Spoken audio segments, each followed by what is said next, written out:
आपके तो मैं चाय बेचने वाला था। नरेंद्र मोदी जी कितने चाय बेचने वाले 15-15 लाख का सूट पहनते हैं, और वो किसान है, वो कल भी फटी धोती में था, आज भी फटी धोती में था। फिर कहां से आप जनता के तेजी हो गए?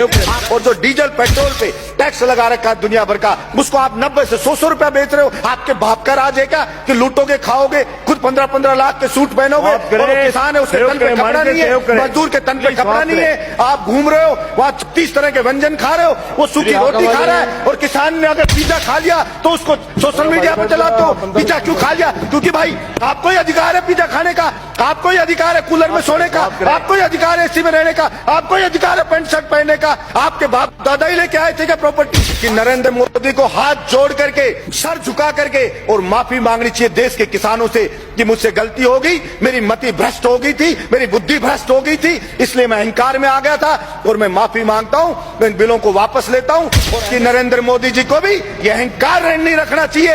ये जनता उठा के ऐसा पटक देगी कि वो कल्पना भी नहीं कर सकते हैं। और वही लोग जो आज मोदी मोदी कर रहे हैं, जो आज जयकारे लगा रहे हैं, वही उनको गाली देते हुए नजर आएंगे कि इस मोदी के कारण हम बर्बाद हो गए, सब कुछ लुट गए, जनता की गालियां खा रहे हैं। वो सब के सब कहना पड़ेगा।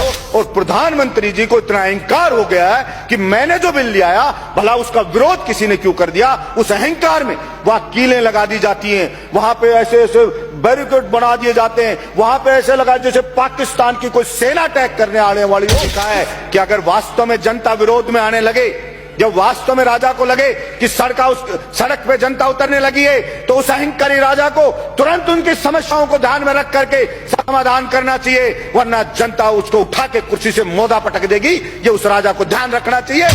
भाड़े के टट्टू रख रखे हैं, सोशल मीडिया पे रख रखे हैं, वो मोदी मोदी करते हैं, वो उसकी बड़ाई करते हैं, वो भड़ाई करते हैं। और मैं कहता हूं ऐसे ही चाटुकार और कुछ चाटुकार होते हैं, वही उसको मरवाते हैं, वही उसको बर्बाद करवाते हैं। और यही हश्र आप देखना सभापति महोदय, ये केंद्र सरकार का होने वाला है। तो मैं तो कहता हूं कि देखना, इसी जिंदगी में रहते रहते आपको सजा भुगत के जानी पड़ेगी। ये मैं आपके बीच में कहना चाहता हूं।